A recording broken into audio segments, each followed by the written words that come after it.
1:41, hablamos de libros.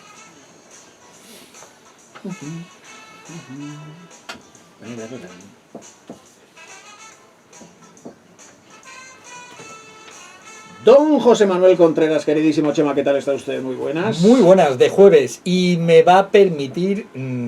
hoy es jueves mágico. ¿Hoy jueves mágico? Mágico. Y le voy a decir por qué y lo vamos a descubrir enseguida.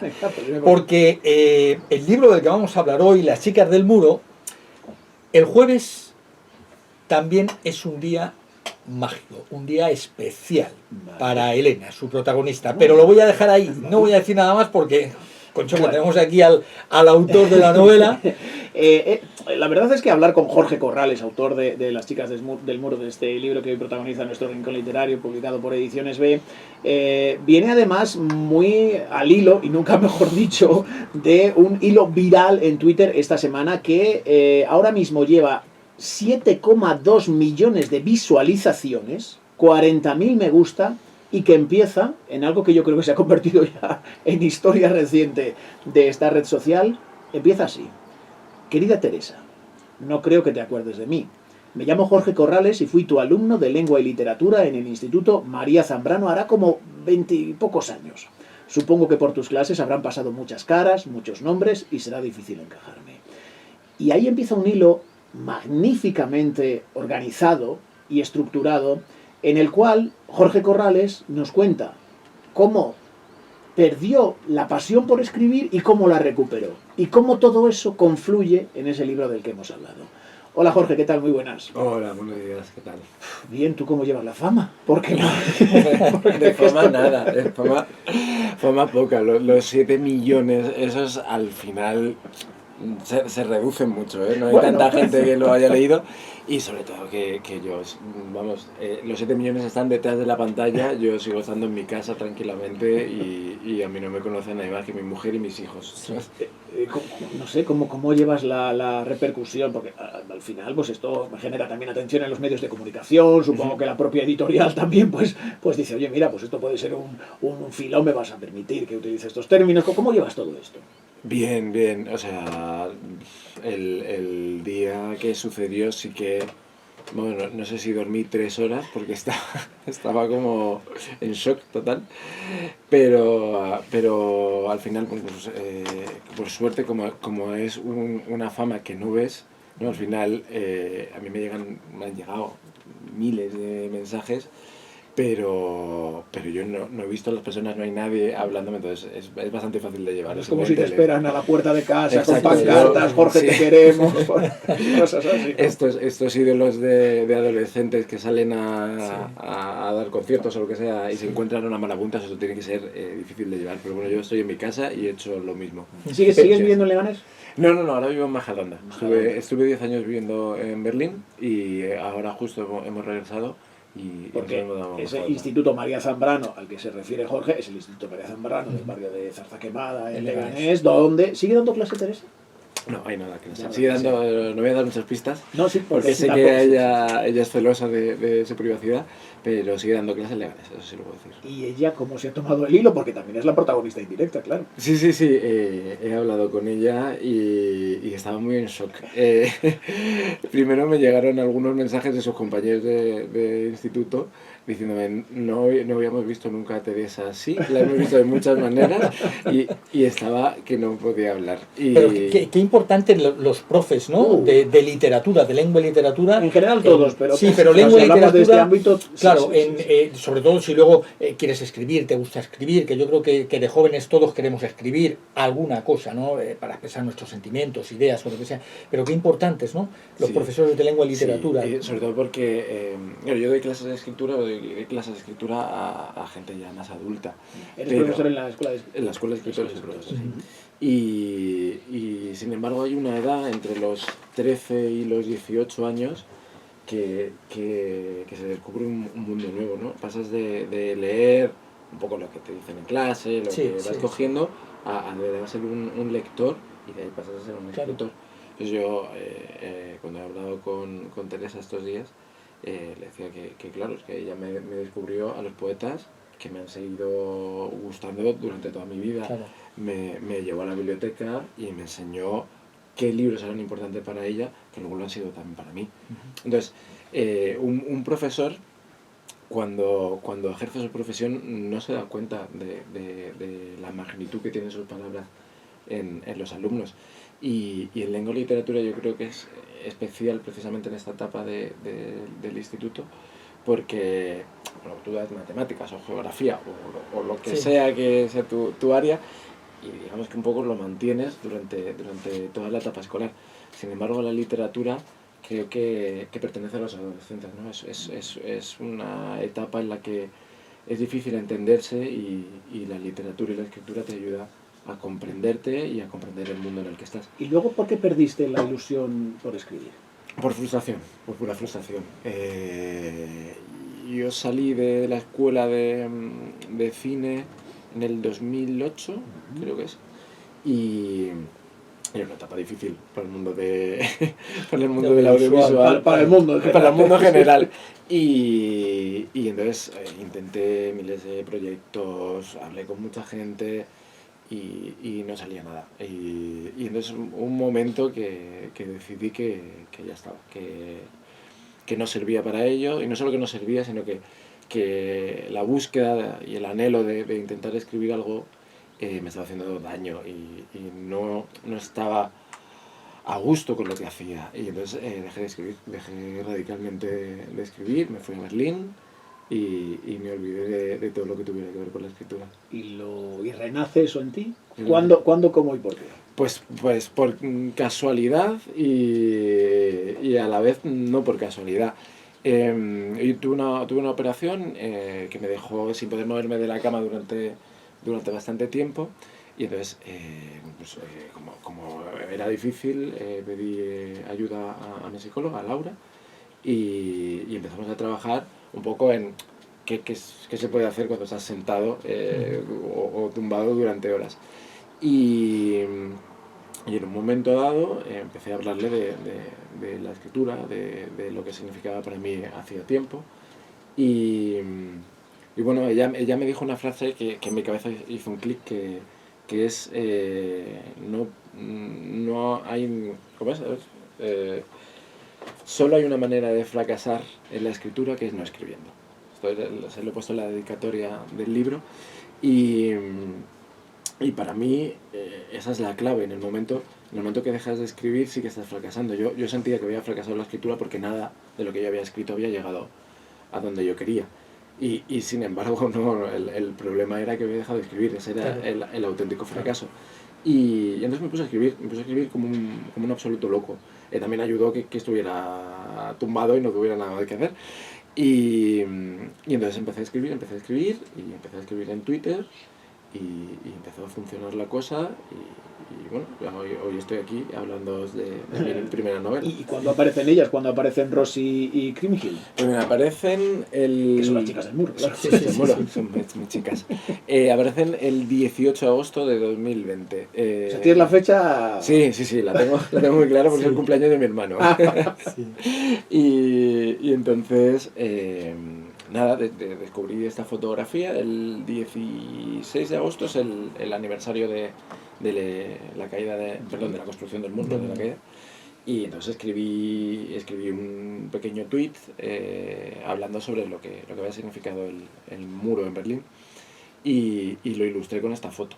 Y otra casualidad, un amigo me preguntó, me dijo: ¿aceptas sugerencias para contar historias de Berlín? Y yo pensaba que estaba hablando de la foto, y no, simplemente era una pregunta. Y entonces miré bien la foto y dije que hay algo que no cuadra, hay algo que no casa bien. Sí. Y empecé a investigar sobre esa foto que cuelga de un museo periférico de Berlín, un lugar que me recuerda mucho a Leganés. Y bueno, de ahí salió la historia. Primero la conté en Twitter, y ahora es una novela. Una novela que mucha gente ya sabe el final, pero que creo que no es tan importante el final, ¿no? Al final lo que yo he querido transmitir es: vamos a dar un paseo por Berlín, vamos a contar la historia de esta ciudad, y lo vamos a hacer a través de estas dos chicas y de su historia. Elena es protagonista de la novela y trabaja en ese museo, no descubrimos nada, donde una de las fotografías más importantes, que cuando ella lo está viendo y ve las fotografías, las salas, 4 salas que me parece que hay en el museo, y ella nunca se ha fijado en esa fotografía hasta un momento determinado donde decide también, como hiciste en su momento, fijarse en esa fotografía. Pero yo decía que los jueves, porque eran mágicos para ella los jueves en ese museo, simplemente en plan anecdótico, pero recuerda también a su abuela cuando mira esa fotografía. Sí, realmente el recuerdo de su abuela es un poco el recuerdo de la memoria, ¿no? De cuando dejamos de recordar a los nuestros, y realmente de eso trata el libro, ¿no? De que las personas que realmente te han tocado y que te llegan dentro, es difícil olvidarse de ellas. Claro. Por mucho que pase el tiempo, por mucha distancia que haya, es difícil que no te hayan dejado una huella dentro y que no puedas acordarte. Y esa es la unión, ¿no?, que hace la protagonista, que hace Elena. En un momento dado ve esta fotografía y sin saber por qué se acuerda de su abuela. Y a la vez que está investigando esa historia, lo que realmente está investigando es qué tiene que ver esa fotografía con su abuela y consigo misma, ¿no? ¿Dónde está la relación con la memoria histórica? Sí. Y bueno, eso ya no lo voy a contar porque está dentro del libro. Sí, claro. Hasta dónde llega. Tú que has vivido Berlín, pero lo has visto como un extranjero, digo extranjero no porque fueras español, sino porque no eras de allí. Soy un extranjero en Berlín, eso lo tengo muy claro, un inmigrante. Esa cicatriz del muro continúa, no solo la cicatriz de los adoquines estos que hay en el suelo, no, sino la cicatriz. ¿Se nota que hubo un muro en Berlín todavía? Sí, se nota sobre todo, la gente siempre me pregunta, ¿se nota la diferencia entre el este y el oeste? Y yo siempre digo, no, lo que se nota es el hueco que dejó el muro. Entre las dos ciudades había 1,5 kilómetros de nada, y es ahí donde se han generado espacios muy especiales porque la ciudadanía los conquistó. No se construyó nada en un principio y entonces los propios ciudadanos empezaron a hacer cosas con ellas. Entonces de repente tenemos zonas como, bueno, Tempelhof no pertenece al muro pero está muy cerquita, que es el antiguo aeropuerto, que era un parque porque lo conquistaron los ciudadanos, o hay pequeños jardines comunitarios justo donde pasaba el muro. Entonces casi cada parte del muro tiene una historia, ¿no? Yo digo en el libro que en cada esquina de Berlín hay una historia que contar, y entonces la gran diferencia con el resto de las ciudades es que esa cicatriz ahora se está convirtiendo en otra cosa, ¿no? Se ha regenerado en otro lugar, y es muy bonito todo lo que ha sucedido alrededor del muro, porque sin dejar de olvidar, como decíamos antes, a la gente que lo sufrió, han generado lugares y espacios muy bello. Entonces, yo siempre digo que lo que hay que ver en Berlín es el recorrido del muro. Alrededor de toda la ciudad hay un camino que se llama el Mauerweg, que recorre toda la ciudad y que se puede hacer, y con ella recorres todo Berlín, porque vas viendo todos los lugares históricos y necesarios. Oye, una pregunta, ¿Teresa, la profe, ha leído el libro? No, se lo tengo que dar, tengo que pasar. Con boli rojo, como buena profe, irá marcando. Esto lo podías haber hecho. Esa pregunta ya se la tienes que hacer a ella, porque yo no te lo puedo contestar. Decía que no obstante el muro de Berlín, de Berlín como lo hemos conocido, como muro, pero antes de construir el muro como tal, se construyó alambrada. Bueno, pero la alambrada pertenece al muro, no se ha ido para otro lado, o sea, donde estaba la alambrada, por ejemplo, hasta no me acuerdo qué fecha exactamente, estuvo unos meses siendo solo alambrada, pero el muro se entiende como la separación entre los dos Berlines. Ha habido incluso 4 tipos de muros diferentes, con diferentes sistemas de defensa.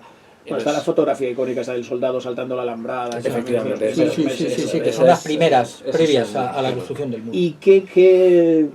Estoy por decirte, déjame el móvil que te miro las imágenes que tienes ahí para ver qué foto te va a inspirar el próximo libro. No sé qué tienes pensado. Si te da tiempo dentro de toda esta avalancha de éxito y de repercusión para pensar en algo. O seguir escribiendo. Tengo varias cosas y varios proyectos abiertos, y iré viendo, pero ya te adelanto que no va a haber fotografía. Quizá haya otra cosa, pero fotografía creo que por ahora lo voy a dejar ahí en este libro. ¿Escribes todos los días? Escribo todos los días, sí. Sí, sí. Además ahora por suerte tengo una profesión que me permite escribir todos los días. Me permite escribir mis cosas y trabajo escribiendo. Así que sí, sí, puedo escribir todos los días, salvo sábados y domingos, que la familia me reclama. En nuestro espacio de libros, en este rincón literario, damos recomendaciones. Chema, danos, Sí. aparte de Las chicas del muro. Las chicas del muro, por supuesto, de Jorge Corrales, pero para los jóvenes de la casa, yo diría un libro familiar, ¿no? Que es El mundo según Lea, que es un libro ilustrado. Su autor es Carlos Javier González Serrano, que es filósofo y profe también, como nuestro invitado. Y ahí lo que nos mantiene son las historias de 5 cuentos con una niña que es Lea, la protagonista, que siempre se hace preguntas. Puedes cotillarlo. Todos los peques nos hacemos preguntas, ¿no? Entonces, en línea con lo que ha comentado nuestro invitado, os recuerdo uno de ellos, que es El rastro del caracol, que ella encuentra un caracol y le pregunta a su madre por esa baba de caracol, digamos, ese rastro que va dejando los caracoles, ¿no? Y entonces es lo importante del rastro que va dejando ese caracol. Que es preciso porque brilla, se nota, porque exacto. es como que va brillando. Y en un momento determinado, claro, se encuentra simplemente con lo que es el caracol vacío, ¿no? La concha del caracol. Y dice dónde se ha ido. De tal manera que lo que siempre queda, digamos, es ese rastro de caracol, es la memoria. Y al final del cuento, para que se reflexione, ¿qué quieres dejar tú para que los demás te puedan recordar, ¿no? ¿Cuál quieres que sea tu camino para que te recuerden? Entonces, qué importante es como un libro familiar en el que hacer preguntas, bueno, como los peques se hacen siempre preguntas, ¿no? ¿Páginas web? En páginas web, mira, recomendamos para los mayores de la casa elvuelodela.lechuza.com, que es la página de Carlos Javier González Serrano, y para los peques de la casa, actividadeseducainfantil.com. Su administradora es la profe Blanca, que la verdad es que tiene cantidad de material importantísimo, no solo para educadores de educación infantil, sino para padres y demás, para enseñarles muchísimas cosas muy interesantes, todos dentro del entorno de la literatura. A veces un profesor te puede cambiar la vida y ni siquiera te das cuenta. Así termina ese hilo de Jorge Corrales, que en 3 días, bueno, pues ha tenido tantísima repercusión, y yo le quería agradecer que este leganense, porque yo creo que eso lo lleva todavía en el corazón, aunque haya estado en Berlín o en otros sitios ahora, y al exalumno del Instituto María Zambrano de la localidad haya venido por aquí para hablar de Las chicas del muro y nos haya demostrado cómo, incluso contra viento y marea, él quiso ser escritor y ahora podemos decirle gracias, señor escritor. Muchas gracias. Gracias, Jorge. Muchísimas gracias. Chema, el jueves que viene nos vemos entonces. La semana que viene, El mar de los espejos. Nos acompañará Juan Vidal. Vamos a viajar a Nueva York. Él ha vivido allí durante muchos años y nos cuenta una historia basada es que en ese hechos cuadro reales. es también de los más evocadores. Yo creo que Efectivamente. hablando de imágenes evocadoras, hay cuadros evocadores. Sí. La semana que viene desvelaremos. Ese es uno de ellos y que nos lo cuente el protagonista. Muy bien, gracias, Chema. Nos vemos. Gracias, Jorge. Vamos a llegar así al tiempo de noticias y de información. Hora 14, toda la actualidad a partir de ahora aquí en la sintonía de la SER. En esta mañana fresquita, vamos a decirlo, los cielos están despejados. Tenemos ahora mismo 13 grados en los termómetros del sur de Madrid y es tiempo de hora 14. Es tiempo de que todos nos pongamos al día de lo que está pasando en España y en el mundo. Información a partir de ahora aquí en la SER.